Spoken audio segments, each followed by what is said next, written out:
عارفه صاحبتك اللي مهما اكلت ما بتتخنش وبتقولك اصل انا حرقي عالي؟ طب انت عارفه كم مره رحت للدكتور وقالك انت عندك مشكله في الحرق؟ وفي الفيديو ده هنتعلم ازاي نزود معدل الحرق، وفي اخر الفيديو هقولك على مكمل غذائي من منتجات طبيعيه يزود لك من معدل الحرق. اول خطوه الاكلات، وركزي معايا كويس جدا. اكلاتك لازم تكون بنظام معين، يعني تاكلي في عدد ساعات معين وتوقفي اكل في عدد ساعات معين. واحسن نظام بيزود الحرق هو الصيام المتقطع.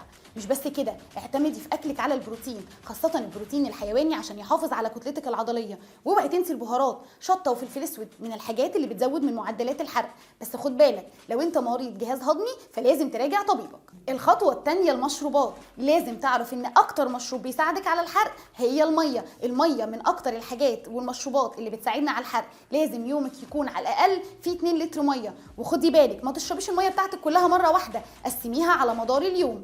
تاني مشروب مهم جدا بيساعد على الحرق هي المشروبات العشبيه زي الشاي الاخضر والقرفه والجنزبيل، من الحاجات اللي هتحسن من حركه الجهاز الهضمي وكمان هتقلل من امتصاص الكربوهيدرات والدهون اللي موجوده في الوجبه. تالت خطوه العادات، وركزي معايا شويه علشان العادات دي هي اكتر حاجه هتساعدك على استمراريتك في محرقه الدهون اللي احنا اتفقنا عليها.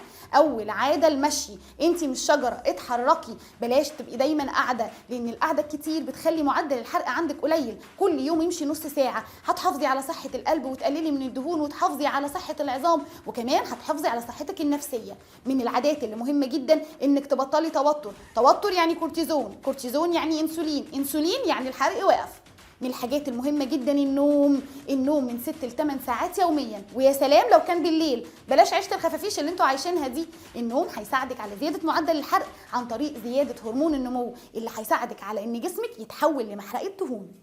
اخر نقطه التحاليل، وخدي بالك كويس جدا، التحاليل دي مهمه علشان تعرفي اذا كان عندك مشكله في الحرق ولا لا. انيميا، نقص فيتامين دي، غده درقيه، مقاومه انسولين. الاربع تحاليل دول تعمليهم لو حاسه ان عندك معدل نزولك بيكون قليل. نيجي بقى للهديه. زي ما اتفقنا ان احنا هنتكلم عن الادويه اللي موجوده في السوق، ومع اختلاف الاسماء التجاريه احنا بندور على المكونات الطبيعيه، الحاجات اللي هتساعدك على زياده معدل الحرق بدون اي اثار جانبيه.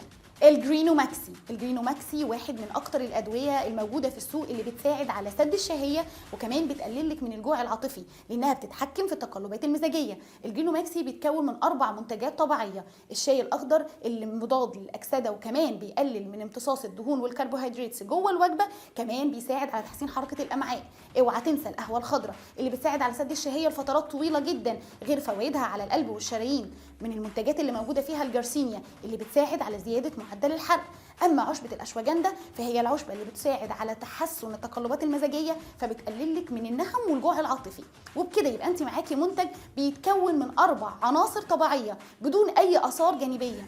تعالوا نتكلم على جرعته. الجرعه في فتره الصيام هتتاخد قرص قبل الفطار وقرص قبل السحور، اما في الايام العاديه فقرص قبل الفطار وقبل الغداء. اصحاب الامراض المزمنه برجاء مراجعه الطبيب. الدواء مصرح من وزاره الصحه وموجود في كل الصيدليات. تقدري تجربيه وتستمتعي بدايت بدون جوع وبدون تقلبات مزاجيه. ولحد هنا خلصت حلقتنا، بس اوعدكم بمفاجاه في الحلقه الجايه، تابعونا.